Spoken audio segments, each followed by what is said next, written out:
नमस्कार, मैं हूं धर्मेंद्र केशरी और आज हम जुड़े हैं चर्चा के लिए वरिष्ठ पत्रकार एसएन द्विवेदी जी के साथ। एसएन द्विवेदी जी, आपका बहुत-बहुत स्वागत है हमारे चर्चा पे कार्यक्रम में। धन्यवाद धर्मेंद्र जी, धन्यवाद। आज हम चर्चा करेंगे सर, केरल में जो एक रैली हुई और उस रैली को संबोधित किया हमास के एक लीडर ने। हमास जो आतंकवादी संगठन भारत की तरफ से माना जाता है और उसके एक लीडर ने, खालिद मशेल उनका नाम है, और उसने संबोधित किया है केरल के लोगों को। पहली प्रतिक्रिया सर। धर्मेंद्र जी, देखिए, वो सिर्फ केरल के लोगों को उसने संबोधित नहीं किया, बल्कि अगर देखा, अगर उसको हम थोड़ा ब्रॉड एंगल से अगर हम देखें, अगर कोई एक ऐसे संगठन का नेता जिसको कि हमारी सरकार सपोर्ट नहीं कर रही है, जिसको हमारे यहाँ बैन किया हुआ है, जिसको कि हम लोग ने आतंकवादी बता रखा है, अगर उसका कोई नेता हमारे यहाँ वो संबोधित करता है, तो अकेले केरल को संबोधित नहीं कर रहा है या किसी खास समूह को संबोधित नहीं कर रहा है, उसकी प्रेजेंस भारत में अपने आप में काफी खतरनाक मानी जा सकती है। आखिर उसको जिसने बुलाया है, क्या उसको नहीं मालूम है भारत सरकार की नीतियां क्या है, केंद्र सरकार की विदेश नीति क्या है, केंद्र सरकार किस नीति के ऊपर काम कर रही है। वहां पे केरल में सरकार है, कांग्रेस की, तो वहां पे सरकार है, यूडीएफ की सरकार है, कांग्रेस उसमें सहयोगी है। कि क्या वो सरकार के आदमी को नहीं मालूम है कि भारत सरकार की नीति क्या है? फिर उसके बावजूद उसने हमास के नेता खालिद को कैसे वहां पे संबोधित करने का मौका दिया, कैसे अपना मंच उसने प्रदान किया, ये अपने आप में काफी गंभीर विषय हो जाता है धर्मेंद्र। तो देखिए, आप अगर देखा जाए, जो लोकल नेटवर्क जो एलआईयू है, उस स्टेट गवर्नमेंट के जो अंडर में आती है, जो गुप्तचर सेवा है उन लोग की अपनी, ये अपने आप में काफी बड़ी चूक मानी जा सकती है धर्मेंद्र। उसको करते ही भी हल्के में नहीं लेना चाहिए, किसी भी सरकार को, केंद्र सरकार हो या फिर राज्य की सरकार हो।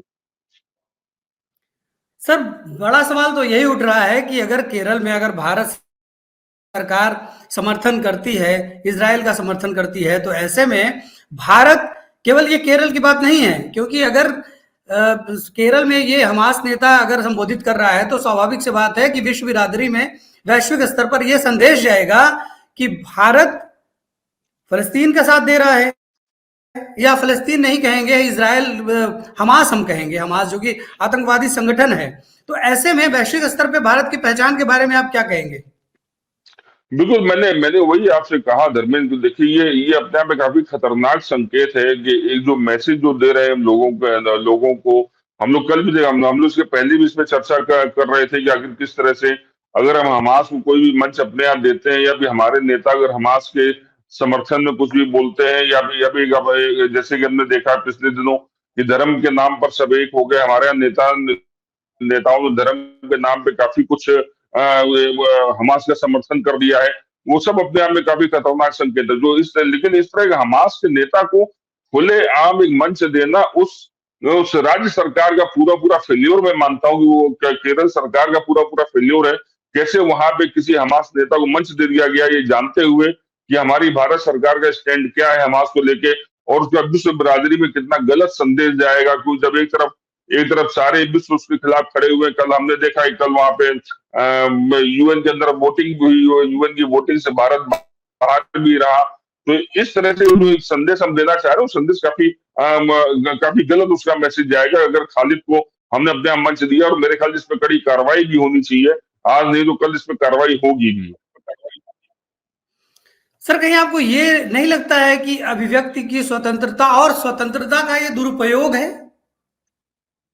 बिल्कुल धर्मेंद्र, देखो, मैं इसको मानता हूँ, लोकतंत्र में अभिव्यक्ति की आजादी के नाम पे आप कुछ भी नहीं कर सकते। मैं हमेशा से इस बात को मानता रहा हूँ कि आप अभिव्यक्ति की आजादी का मतलब ये नहीं होता कि आप उसके लिए किसी को अपना मंच दे दें, आप अपने मुंह से कुछ भी बोल दें, आप किसी के खिलाफ कुछ बोल दें।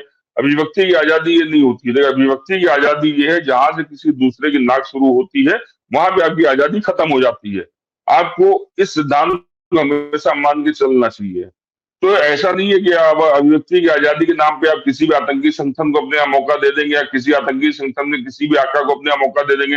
भाई, कल को अगर और भी हमारे पास आतंकी संगठन का धर्म के नाम पे आप उनको ही बुला देंगे। आप कहते हैं हिंदुत्व आपको खतरा पहुंचा रहा है, इसलिए आप आ जाइए।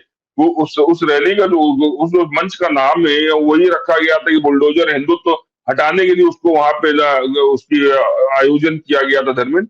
तो अपने आप में काफी खतरनाक संकेत है कि आप हिंदुत्व और मुसलमान को बढ़ाने की कोशिश कर रहे हैं। केरल से आप हिंदुत्व के विरुद्ध आप एक रैली कर रहे हैं, ये काफी खतरनाक संकेत जाता है भारत जैसे लोकतांत्रिक देश के लिए। सर, जब हम कहते हैं कि कोई भी मजहब या धर्म देश या संविधान से बड़ा नहीं हो सकता है, तो ऐसे में विजयन की सरकार तो फेल हो गई। बिल्कुल, मेरे ख्याल से पिनराई विजयन को इसके ऊपर एक बार फिर से मंथन करना पड़ेगा कि आखिर वो क्या संदेश देना चाह रहे हैं, क्योंकि अगर हम एक सेकुलर कंट्री है, हम एक सर्वधर्म को मानने वाले देश हैं, ऐसे ऐसे में उनका जो ये संदेश गया है कि आप एक बुलडोजर हिंदुत्व के खिलाफ एक रैली वहां पे हो रही है, उसमें हमास के नेता को बुलाया जा रहा है, तो अपने आप में काफी खतरनाक एक ये मैसेज है। और पिनराई विजयन जो कि मुख्यमंत्री के तौर पर वहां पे काम कर रहे हैं, उनको इस बारे में जरूर सोचना चाहिए आखिर वो कहाँ कमी रहेगी या कहाँ पे उनको किस तरह एक्शन लेना है। अब पूरी पूरी गेंद पिनराई विजयन के पाले में है कि वो क्या संदेश देते हैं, किस तरह से इनके आयोजक जो है, यूडीएफ के लोग जो इनके आयोजक हैं, उसके ऊपर किस तरह का एक्शन लिया जाता है। धर्मेंद्र, सर, मेरा एक बड़ा सीधा सा सवाल है। आपने विजयन की बात की कि एक्शन उनको लेना चाहिए, लेकिन जो कुछ भी हमास के नेता, आप भारत सरकार का रुख सीधे सीधे इजराइल की तरफ है। इजराइल को समर्थन है कि इजराइल हमारा दोस्त मित्र देश है। ऐसे में विजयन सरकार के नाक के नीचे ये जो जो कुछ भी हो रहा है, आप मुझे बताइए सर, क्या ये देशद्रोह की कैटेगरी में नहीं आता है? ये किसी भी सरकार के लिए, किसी मुख्यमंत्री के लिए शायद मेरे ख्याल से बहुत शर्मनाक चीज है, डूब मरने वाली बात होनी चाहिए। जब एक ऐसे गंभीर समय पे जब एक पूरा विश्व एक तीसरे विश्व युद्ध के मुहाने के ऊपर खड़ा हुआ है, उसमें आप एक ऐसे संगठन के नेता को अपने अपने जगह दे रहे हैं। अपनी अब जो सहयोगी पार्टी उनकी सरकार में सहयोगी यूडीएफ सहयोगी है, तो यूडीएफ की सहयोगी है आईयूएमएल, उसके बाद अगर इस तरह का कोई उसको एक समर्थन दिया जा रहा है, तो मेरे ख्याल से किसी भी सरकार के लिए बहुत गंभीर मसला है। वो पिनराई विजयन को इस पूरे मामले पर बहुत गंभीर रुख अपनाना चाहिए, अन्यथा मेरे ख्याल से उनको अपनी कुर्सी तत्काल छोड़ देनी चाहिए, अगर वो इस मामले में कुछ नहीं सख्त रुख अपना पाते हैं। क्योंकि ये किसी भी एंगल से धर्मेंद्र बिल्कुल हल्की बात नहीं है कि खालिद जैसा एक जो प्रवक्ता कह लें, उसको काफी बड़ा नेता है वो हमास का, तो हमास के नेता को भारत जैसे सेकुलर कंट्री में, जबकि भारत का रुख साफ है उस पूरे युद्ध को लेकर कि इजराइल में किस तरह से हमास ने बर्बरता की है, उसको लेकर भारत का रुख पूरी तरीके से साफ है। उसके बाद जिस तरह से मंच दिया गया है, वो कतई कतई किसी कीमत पर स्वीकार नहीं होना चाहिए। और पिनराई विजयन को इसके ऊपर सख्त एक्शन लेना चाहिए। अगर नहीं ले सकते हैं तो मेरे ख्याल से केंद्र सरकार को जरूर उसके ऊपर एक्शन लेना चाहिए, क्योंकि केंद्र सरकार का रुख पूरी तरह से साफ है कि हम आज भी इजराइल के पक्ष में खड़े हैं और पहले भी इजराइल के पक्ष में खड़े हुए थे। बिल्कुल सर, एक बहुत गंभीर मुद्दा सामने नजर आ रहा है। ये देश के लिए कतई ठीक नहीं है कि भारत के अंदर एक अलग देश की तरह बर्ताव कर रहा है केरल, और वहां की राज्य सरकार इसको बढ़ावा दे रही है। देखिए, जब केरल स्टोरी आई थी, मूवी आई थी, तब आईएसआईएस जो आतंकी संगठन है, किस तरीके से यहाँ की लोगों को ले जाके वहां तस्करी है हम कहेंगे, और या बरगला के कहेंगे, वहां पे जाके शादी करके और उनको वहां पे फंसाया जाता था, आतंक में उनको शामिल किया जाता था। खुलासा हुआ, केरल की सरकार बैकफुट पे रही, लेकिन उन्होंने बचाव किया। और आज हमास को लेके जब इन्होंने उनके जो नेता आज के संबोधित कर रहे हैं, तो ऐसे में ये तो देश के लिए तो कतई ठीक नहीं है, क्योंकि भारत के अंदर एक अलग देश, आप चुनौती दे रहे हैं संविधान को, आप चुनौती दे रहे हैं सरकार को। बिल्कुल धर्मेंद्र, मुझे इस बात पे बड़ा ताज्जुब होता है, केरल जैसा राज्य जिसकी साक्षरता दर पूरी 100% जिसमें साक्षरता दर है, जिस राज्य में, उस राज्य में इस तरह की चीजें हो रही है, चाहे वो आईसिस में शामिल होने का मामला रहा हो, पहले जो यहाँ से लोगों को बरगला के ले जाया गया, बिल्कुल उसमें सही बात है। और चाहे जिस तरह से कि हमास के नेता को वहां पे जगह दी गई, तो एक 100% साक्षरता दर वाले राज्य में जब इस तरह की चीजें होती हैं, तो वाकई वो बड़ा गंभीर विषय हो जाती है, और हम सबके लिए एक मंथन की चीज हो जाती है कि हम सबको बड़ा गंभीर होकर इस पर सोचना चाहिए। और बिल्कुल देखिएगा, मैं आपसे एक चीज बताऊं, आप जब एक सरकार चला रहे होते हैं, तो आप मिडिल लाइन पे नहीं चल सकते हैं आज की तारीख में, क्योंकि एक ऐसा गंभीर मसला है, आपको या तो इजराइल के पक्ष में खड़े होंगे या फिर हमास के पक्ष में खड़े होंगे। भारत सरकार ने पूरा पूरा अपना रुख साफ कर दिया है कि वो इजराइल के पक्ष में खड़ी हुई है। ऐसे समय पे किसी सारी राज्य सरकारों का फर्ज ये बनता है, क्योंकि हम गणतंत्र हैं, हम स्टेट्स को मिला के एक राज्य देश बने हुए हैं, तो सारी सरकारों का एक कर्तव्य बनता है कि भारत सरकार के साथ कंधे से कंधा मिलाकर खड़े हों। ऐसे में केरल सरकार का जो रुख है, केरल सरकार का जो रवैया है, उसकी सहयोगी दल ने जिस तरह से वहां पे आईयूएमएल ने जो पूरा आयोजन किया हिंदुत्व हटाने नाम पे, और फिलिस्तीनी वो हमास के मुसलमानों के नाम पे जो एक आयोजन किया, उसमें हमास के नेता को अपना मंच दिया, तो बिल्कुल ये दो फाड़ करने की एक एक राजनीति है। धर्म के नाम पे किस तरह से लोगों को दो फाड़ कर दिया जाए, एक हिंदू अलग कर दिया जाए, मुसलमान अलग कर दिया जाए, मुसलमान के नाम पे आप किसी तीसरे देश के सहारे जाके खड़े हो जाए। जबकि देखिए बड़े ताज्जुब की बात है, मुझे ये नहीं समझ में आता है कि आज भारत के मुसलमान उनके साथ खड़े हो रहे हैं, लेकिन जो तमाम अन्य जो मुस्लिम कंट्रीज हैं वो खुल के सामने नहीं आएंगे अभी तक हमास के समर्थन में। वो चाहे सऊदीया हो, वो चाहे यूएई हो, चाहे दुबई हो, जो जितने भी कंट्रीज है मुसलमान कंट्रीज, जो बड़े बड़े कंट्रीज है मुसलमान के, वो खुल के सामने नहीं आए। मिस्र ने तो अपना बॉर्डर तक खोलने से मना कर दिया, तो उसने उसने वहां पे शह देने से मना कर दिया, शरणार्थी अपने लेने से मना कर दिया था। तो वो जो मुस्लिम कंट्रीज है उनको कम चिंता है, भारत के इस तरह के छुटभइये टुटपुंजिये मुसलमानों को उनकी ज्यादा चिंता, जो अपने आप रहनुमा कहते हैं मुसलमान पूरी कौम का, वो शायद उनको पूरी कौम को बदनाम करने की कोशिश कर रहे हैं इसके बहाने। ये बड़े ताज्जुब की बात है, जो मुसलमान देश है उनको कम चिंता है वहां पे हमास की, और हमारे देश के जो पुंजीय नेता है मुसलमान की, उनको ज्यादा चिंता है हमास की। मैं इस सवाल पे आने वाला था सर, लेकिन थोड़ा एक दो सवाल के बाद आता, लेकिन अब चूंकि आपने चर्चा कर दी है तो इसको छेड़ देते हैं चर्चा को, कि आखिर भारत के उन कुछ मुसलमानों की दिक्कत क्या है जो राष्ट्र के देश के खिलाफ जाके भी अपनी आवाज बुलंद करते हैं। क्या परेशानी क्या है उनको, क्या आड़े आ रही है उनके सामने समस्या? भारत के मुसलमानों को सबसे बड़ी परेशानी नरेंद्र मोदी और आरएसएस है। और क्यों है हमको ये नहीं आ रहा है समझ में।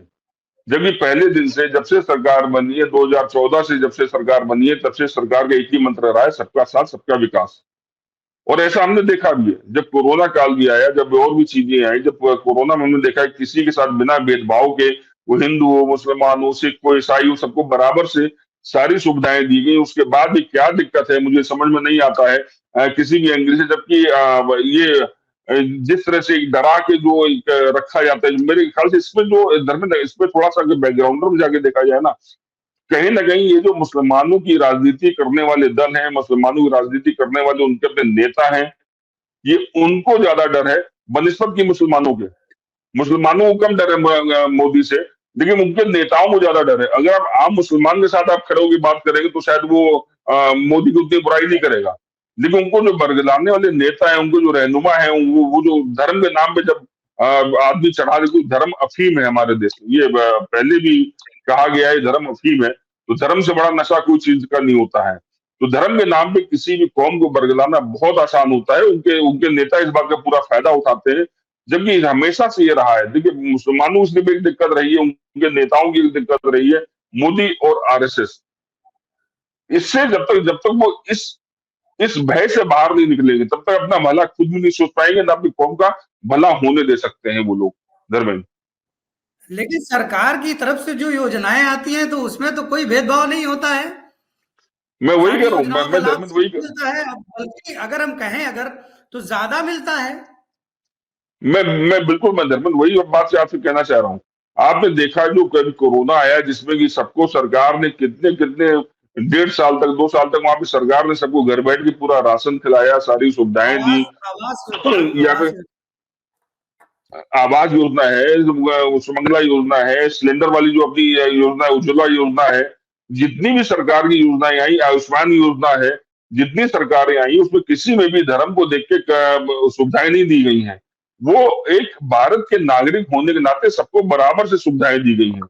उसके बावजूद आखिर क्यों उन लोगों को समझ में नहीं आता है, या क्यों उनके नेताओं को समझ में नहीं आता है, तो क्यों अपनी कौम का नुकसान करने में लगे हुए, वो जितना इस तरह की हरकत करते हैं वो अपनी ही कौम का नुकसान कर रहे होते हैं। जबकि आप खुद भी देखिए, आप अगर धर्मेंद्र आप भी फील्ड में निकलते होंगे, आप भी जब एक आम मुसलमान से आप बात करते होंगे, तो वो शायद थोड़ी देर में कन्विंस हो जाता होगा, हाँ भाई हमें कुछ, मैं मेरी सेहत में फर्क नहीं पड़ता है मोदी के आने, बाकी मुझे कोई डर लगा हो, ऐसा कुछ लगा हो, वो जरूर वाली बात कहता है, हाँ भैया मुझे सिलेंडर सस्ता मिला, हाँ भैया मुझे घर भी मिल गया, मुझे उज्ज्वला योजना का लाभ भी मिल गया, मुझे आयुष्मान योजना का लाभ भी मिल गया। वो जरूर इस बात को मानता है कि लाभ उसको सारे मिल रहे हैं, लेकिन जब उसके नेता बरगलाते हैं धर्म के नाम पे, तब वो मामला थोड़ा सा गड़बड़ा जाता है। वो धर्म के नाम पे शायद थोड़े ज्यादा कट्टर हो जाते हैं, थोड़े ज्यादा अलग टाइप की सोच हो जाती है उनकी इधर में। दिक्कत कुल मिला के मजहब के नाम की है, जो देश के ऊपर रख दिया जाता है, लेकिन हमारे यहाँ तो नेशन फर्स्ट है, संविधान पहले है। तो क्या दिक्कत होनी चाहिए जो इन कुछ मुसलमान हैं। एक मैं सवाल एक सर आपसे ये भी कहूंगा कि विजयन की सरकार केरल में देखिए, वो कई बार ऐसा लगता है कि एक भारत के अंदर ही एक अलग देश खड़ा कर रहे हैं। ये आपसे बात की, कांग्रेस का पक्ष नहीं समझ में आता है, जो कि इन्होंने अभी इंडी अलायंस तैयार किया है, जो खुद को बताते हैं मुख्य विपक्ष है, मुख्य विपक्षी पार्टी के रूप में फिलिस्तीन के समर्थन में रैली कर रहे हैं। देखिए, अगर आप अभी की विदेश नीति अगर समझते हैं, और विदेश नीति का सीधा सा कोई ऐसा जटिल तो है नहीं, सीधी सी बात है, जिसने हमारा सहयोग किया वो हमारा मित्र हुआ, और इजराइल ने सहयोग किया, ये किसी से छिपा नहीं है। अगर इजराइल ने आपको बिना शर्त के सहयोग किया है तो आप भी, जबकि इजराइल गलत भी नहीं है, हमास गलत था, हमास के लोगों ने आतंकी हमला उन पे किया, और आज इसीलिए भारत का स्टैंड इजराइल को लेके एकदम क्लियर है और इजराइल के पक्ष में है। ऐसे में कांग्रेस फलस्तीन के समर्थन में रैली करती है और शशि थरूर उसमें शामिल होते हैं और भाषण देते हैं और उसको सही ठहराते हैं। कांग्रेस के स्टैंड से आप क्या कहेंगे सर? देखिए इसके लिए ना आपको थोड़ा सा इनके सबके जितने नेता हैं कांग्रेस के, सबका ट्विटर हैंडल अगर तलाशेंगे, थोड़ा इनके ट्विटर हैंडल के ऊपर जाइए।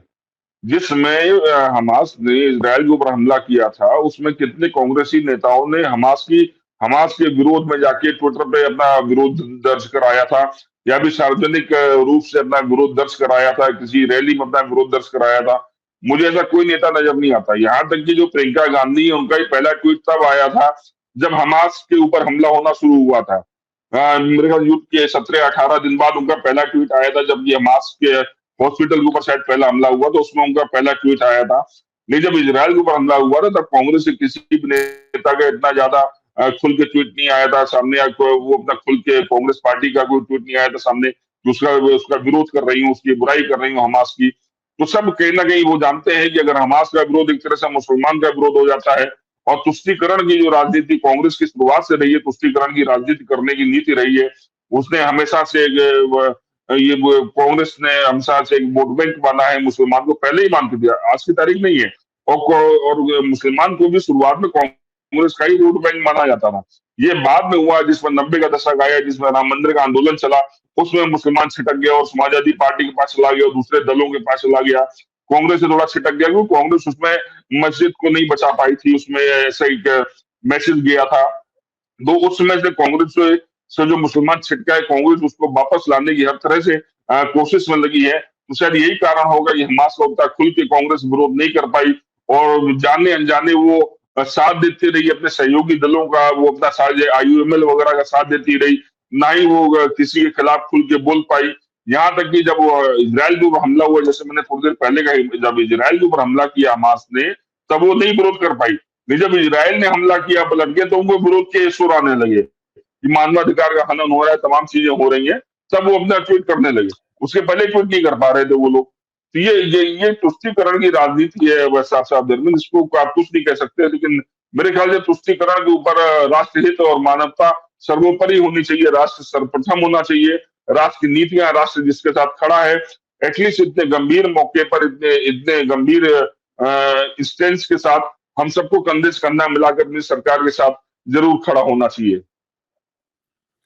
कांग्रेस तो आपके हिसाब से, अगर आपके हिसाब से क्या सबको दिख ही रहा है, तो हम ये मान के चलते हैं या कि वोट बैंक की राजनीति में वो मजहब का तड़का लगाते हैं? बिल्कुल लगाती है, बिल्कुल धर्म में। देखिए, वो वोट बैंक की राजनीति में मजहब का तड़का अकेली कांग्रेस नहीं लगाती है, समाजवादी पार्टी भी लगाती है। वो भी मुसलमान को अपना वोट बैंक मानती है। अब देखिए, मैं थोड़ा सा, चूंकि हम दोनों लोग यूपी के रहने वाले, थोड़ा मुझ पर नजर जरूर डालेंगे। अभी जब आजम खान जेल चले गए, तो कल तक वो समाजवादी पार्टी के वरिष्ठ नेता होते थे।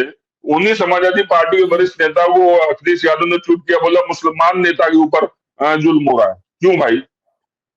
अगर किसी ने कोई चीज गलत की है, अदालत से किसी को सजा हो रही है, तो उसमें मुसलमान और हिंदू और समाजवादी पार्टी या बीजेपी कहां से आ गया बीच में? तो ये तुष्टीकरण की राजनीति। हाँ, वो कार्ड हर पार्टी का अपना तैयार है कि वो चाहे वो अदालत से सजा मिले, लेकिन वो सब सजा मोदी जी ने दिलवाई होगी ऐसा मान के चला जाता है। योगी जी ने सजा दिलवा दी होगी, ऐसा मान के चला जाता है। जबकि वो ये तुष्टीकरण की राजनीति है, वोट बैंक समझने की राजनीति है। तो मेरे ख्याल से अब शायद समय आ गया है कि मुसलमानों को भी सोचना पड़ेगा कि भारत के अंदर आखिर कौन उनका भला कर रहा है, कौन उनका भला चाहता है, कौन सबको साथ लेके चलना चाहता है। ये आम मुसलमान को सोचना पड़ेगा, अपने रहनुमाओं से अलग हटकर। सिर्फ धर्म के नाम पे एक होने से काम नहीं चलेगा। धर्म से अलग हटके सोचिए, राष्ट्र प्रथम के नाम से सोचिए, तब ज्यादा बेहतर है, तब ज्यादा भला होगा सबका। आम मुसलमान जो है इनके रहनुमा बरगलाते हैं, नेता बरगलाते हैं, ये तो हम मान लेते हैं सर। लेकिन कहीं न कहीं मैं आपको एक वाकया बताता हूँ कि अलविदा की नमाज़ थी ईद के पहले, और मैं जामा मस्जिद गया हुआ था शूट के लिए, एक प्रोमो शूट करना था। 5 कैमरे का सेटअप लगाया था, बहुत भीड़ थी और बड़ा हुजूम उमड़ा था नमाज़ के लिए, अच्छा लग रहा था देखने में। उसी वक़्त मौलाना जो इमाम थे बुखारी साहब, उन्होंने बुखारी साहब तो उसमें बुखारी साहब थे, मुझे याद है। जी, जी, 2012-13-12 की बात है ये। तो हम्म। बुखारी साहब ने फिर तकरीर करना शुरू किया। पहले तो उन्होंने नमा ईद की शुभकामना दी, मुबारकबाद दी। उसके बाद वो शुरू हो गए दुनिया भर के मुसलमानों के ऊपर कि क्या हो रहा है पूरी दुनिया में, सितम हो रहा है इस फलस्तीन में, गाजा में, सीरिया में, यहाँ वहां। मुझे एक बात नहीं समझ में आई सर, भारत के मुसलमानों से उसका क्या लेना देना था? एक सूचना के आधार पर वो अखबार में पढ़ते हैं, लेकिन मैं वही आपकी बात कह रहा हूं कि रहनुमा जो हैं, जो रहनुमा बने हैं इनके, मौलाना बुखारी जैसे या जो और लोग हैं मदरसा में, मस्जिदों में, उनकी जिम्मेदारी नहीं बनती है देश के प्रति सही तरीके से जानकारी देने की? क्योंकि अगर ये नेता जितने जिम्मेदार हैं तो कहीं ना कहीं जिस तरीके से मैंने आपसे कहा कि वो तकरीर दे रहे थे, कहीं ना कहीं जो मुसलमानों को भड़का रहे थे, तो वो भी तो जिम्मेदार होते हैं, उनकी भी तो जिम्मेदारी बनती है। बिल्कुल, बिल्कुल सर। मैं देखो समय के साथ-साथ बुखारी भी खत्म हो गए, वो बुखारी की राजनीति लोगों को समझ में आने लगी। आम मुसलमान को भी बुखारी की राजनीति अंत में समझ में आने लगी। बुखारी साहब किस तरह से फतवा जारी करते थे, किस पार्टी विशेष के पक्ष में फतवा जारी कर देते थे वोट देने का मुसलमानों से। अंत में आम मुसलमान को वाली बात समझ में आने लगी। लेकिन ये है कि साल बदल जाते हैं, दशक बदल जाते हैं, बुखारी की जगह कोई और ले लेता है, बुखारी की जगह कोई और आ जाता है। लेकिन वो सोच जो है ना, उस सोच को मारने की बहुत ज्यादा जरूरत है, उसको सोच को बदलने की बहुत ज्यादा जरूरत है, जो बुखारी जैसे लोग आम मुसलमान के दिमाग में पैदा कर देते हैं। इस बात को सोचने की बहुत ज्यादा जरूरत है कि उस सोच का अंत कैसे किया जाए कि वो जो नेता है वो आम आदमी को बरगला ना पाए, और आम मुसलमान जो कि भारत के साथ रहता है, भारत के साथ उसका पुराना रोटी बेटी का एक तरह से संबंध रहा है पुराने समय से, उसको सिर्फ जिस तरह से भड़का दिया गया है, वो आरएसएस का दुश्मन बना दिया गया है, मोदी का दुश्मन बना दिया गया है। आम मुसलमान को उसके जो नेता है वो ज्यादा बरगलाते हैं। आम मुसलमान के दिल में भले ही पूछता हूँ, लेकिन धर्म के नाम पे जब मामला आता है, धर्म में फिर आपसे कह रहा हूँ, धर्म के नाम पे जब मामला आता है ना, तो कहीं ना कहीं वो एक दूसरा जो उसके अंदर का छुपा हुआ एक अंदर का मुसलमान है वो बाहर आ जाता है। फिर उसका धर्म ज्यादा ऊपर हो जाता है, देश नीचे हो जाता है। तो मेरा तो मैं यही पूछना चाहता हूं सर, क्या नैतिक रूप से, क्या ये जिम्मेदारी नैतिक रूप से उठानी होगी या सरकार को कोई कोई ठोस कदम उठाना होगा? क्योंकि जिस तरीके से बयानबाजियां होती है या बयानबाजियों से बढ़ के जो केरल में हुआ, जो संबोधन हमास के नेता का हुआ, नेता क्या वो तो आतंकी ही कहे जाएंगे। तो यही मेरा सवाल है, क्या ये नैतिक जिम्मेदारी तय होगी या सरकार को कदम उठाना चाहिए? सरकार को उसे बहुत सख्त कदम उठाना चाहिए धर्मेंद्र। मैं ऐसा मान के चलता हूँ, सरकार चाहे वो पिनाराई विजयन की सरकार हो या फिर केंद्र सरकार हो, दोनों सरकारों को एक्शन लेना चाहिए। और जिसने भी उस आतंकी संगठन के नेता को भारत में जगह दी है, भारत में अपना मंच दिया है, उसके ऊपर सख्त कार्रवाई होनी चाहिए। और आइंदा से इस तरह की चीजें ना हो, इस बारे में सोचना बहुत ज्यादा जरूरी है। क्योंकि अगर इस तरह से हम आतंकी संगठन के नेताओं को अपने जगह देते रहे, तो वो दिन दूर नहीं जब यहाँ पे भारत के दोबारा फिर दो टुकड़े होने की नौबत आ जाएगी। क्योंकि ऐसा और ऐसा कतई भी भविष्य में हम नहीं चाहते। हमने एक विभाजन देखा है 1947 में, किस तरह उसकी विभीषिका रही है। हम उसको, हमारे पूर्वजों ने उसको झेला है, हमने सिर्फ कहानियां सुनी है, हमारे आपके दौर में सिर्फ कहानियां सुनी है उसकी। लेकिन अगर भगवान ना करे उस तरह के कुछ अगर चीजें आती हैं दोबारा, तो उस कट्टर पंथ को हमको आज ही रोकना पड़ेगा। उस कट्टर पंथ को बिल्कुल ढील नहीं देनी चाहिए, किसी भी सरकार हो, चाहे केंद्र की सरकार हो या फिर राज्य की सरकार हो पिनाराई विजयन की। समस्या तो यही आती है ना सर, इस कट्टरता को अगर लगाम लगाया जाता है तो सरकार पे, खास करके केंद्र सरकार, ऊपर से नरेंद्र मोदी जब प्रधानमंत्री हैं, तो आरोप लगता है कि मुसलमानों के खिलाफ जानबूझकर कार्रवाई की जा रही है, जबकि विधिक कार्रवाई होती है, संविधान सम्मत होता है, कानून के अनुसार होना चाहिए। वो मैंने दरअसल यही कहा अभी थोड़ी देर पहले मैंने यही कहा कि मुसलमानों की जो सबसे बड़ी समस्या है वो मोदी और आरएसएस है। उनको इन दो के नाम से पता नहीं क्यों एलर्जी, हमको समझ में नहीं आता है। हमने आपको उदाहरण भी दिया, आजम खान वाला उदाहरण दिया साहब, जो कल तक वरिष्ठ समाजवादी नेता थे वो अचानक से मुसलमान नेता हो गए, मुसलमानों के ऊपर बड़ा उत्पीड़न हो गया। अरे भाई आपने गलत किया कि पूरा आपके पास पूरा केस चला है, पूरा आपको अपना पक्ष रखने का मौका मिला है। उसके बाद एक जज ने फैसला दिया कि आप गलत हैं, आपके बेटे गलत है, आपकी पत्नी गलत है, आप उस साजिश में शामिल थे।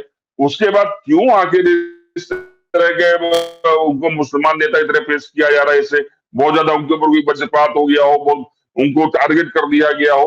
भाई उसको किसी योगी ने टारगेट नहीं किया, उसको मोदी ने टारगेट नहीं किया, उसको अदालत से सजा मिली है, तो अदालत से सजा मिलने में मोदी योगी नहीं आते हैं बीच में। ये सोचना पड़ेगा। लोकतंत्र के जो 3 स्तंभ है, कार्यपालिका, विधायिका, न्यायपालिका, तीनों अलग अलग है, तीनों पैरेलल काम करते हैं, कोई एक दूसरे के दबाव में काम नहीं करता है। ये समझना पड़ेगा। लोकतंत्र जब संविधान में 3 हिस्से बनाए गए, तीनों को इस तरह बनाया गया कि तीनों अपना बराबर से मिलकर काम करें, कंधे से कंधा मिला के काम करें, और तीनों की एक अलग पहचान है। अदालत कहीं से भी विधायिका के दबाव में काम नहीं करती है, अभी न्यायपालिका किसी भी तरह से कार्यपालिका के दबाव में काम नहीं करती है। वो अलग एंटिटी है, वो अलग काम करती है। वहां भी आप किसी धर्म को बीच में नहीं ला सकते। वहां सबूतों के आधार पर फैसला होता है। अगर सबूत खिलाफ थे आजम खान के, फैसला हो गया, मुसलमान उसमें कहां से बीच में आ गया। हाँ, तो तो इस तरह से अगर जबरदस्ती, कुल मिला के कहना यही है कि मोदी विरोध आपका लोकतांत्रिक अधिकार है, आप कर सकते हैं, लेकिन इस मोदी विरोध की आड़ में कब देश विरोध की ओर निकल जा रहे हैं, ये बड़ी समस्या है। बिल्कुल हमें हमें इस बात को सोचना पड़ेगा कि मोदी विरोध आपके लिए प्रायोरिटी है या देश विरोध है। क्योंकि देश को आप मोदी के साथ नहीं जोड़ सकते। हो सकता है मोदी के साथ आपकी बहुत सारी चीजों पे विरोध रहा हो, या हमारा ही हो सकता है बहुत सारी चीजों पे विरोध रहा हो किसी नेता के साथ। हम उसको, जब देश आएगा तो देश हमारा, राष्ट्र हमारे लिए सर्वोपरि होगा। राष्ट्र से ऊपर हमारे लिए कुछ भी नहीं होना चाहिए। वो चाहे मैं हूं, चाहे वो अब्दुल हो, दोनों के लिए राष्ट्र सर्वोपरि होना चाहिए। अगर हम भारत में रह रहे हैं, भारत का संविधान हमारी सर्वोच्च पुस्तक है, हमें उसको पुस्तक को मानना चाहिए। वो हमारे संविधान हमारे लिए गीता है, तो उनके लिए कुरान होना चाहिए। बिल्कुल, हम हो, कोई अब्दुल हो, या कोई भी व्यक्ति हो जो भारत का नागरिक है, संविधान सम्मत होना चाहिए। संविधान के हिसाब से देश चलेगा, और राष्ट्र से बढ़ के कुछ नहीं होता, धर्म भी नहीं होता। सीधी बात यह है। बिल्कुल आप धर्मेंद्र, तक आप आवाज आ रही है बिल्कुल सर? सही कहा आपने। जी जी, आवाज आ रही। तो कुल मिला के केरल सरकार को इस पे ध्यान देने की जरूरत है, और ध्यान नहीं देने की जरूरत है, कड़े कदम उठाने की जरूरत है कि ये भी अगर हमास की तरफ से कोई संबोधित कर रहा है, तो ये भी एक तरह का आतंकवादी गतिविधि माना जाएगा सर। बिल्कुल मानना चाहिए। अगर कोई आतंकवादी, आपके आतंकवादी संगठन का नेता आपके यहाँ के भाषण दे रहा है और आप उसको रोक नहीं लगा पा रहे हैं, तो आप करते ही आप उससे अलग नहीं है। आपकी मौन सहमति उसमें मानी जा सकती है अगर आप एक्शन नहीं लेते हैं। हम ये मान के चलेंगे कि जो केरल सरकार है उसकी मौन सहमति या मौन स्वीकृति या उसके जो उसका जो समर्थन है, वो कहीं ना कहीं उस नेता को था, जो हमास का नेता वहां पे आया, खालिद जो वहां पे आया, खालिद को उसका समर्थन था प्रदेश की सरकार को। तो बाकी पिनाराई विजयन के लिए बहुत ही गंभीर चुनौती है कि आखिर वो किस तरह से पूरे मामले को देखती है, किस तरह पूरे मामले में एक्शन लेती है। विजय सरकार के लिए चुनौती है, तो चुनौती केंद्र सरकार के लिए भी है, और सबसे ज्यादा चुनौती है मुसलमानों के लिए, जो उनके रहनुमा बनते हैं, उन्हें बरगलाते हैं, और खास करके मोदी विरोध में कब वो भारत विरोध की ओर उनको ले जाने लगते हैं, पता नहीं चलता है। आज की चर्चा के लिए सर आपका बहुत बहुत धन्यवाद। आशा करते हैं कि हम हमेशा जुड़ेंगे, लगभग रोज जुड़ेंगे, और लोगों के सामने हम हर तरह की राय रखेंगे, निष्पक्ष राय रखेंगे और बेबाक रखेंगे। सर बहुत बहुत धन्यवाद आज जुड़ने के लिए। धन्यवाद अभी जी, धन्यवाद।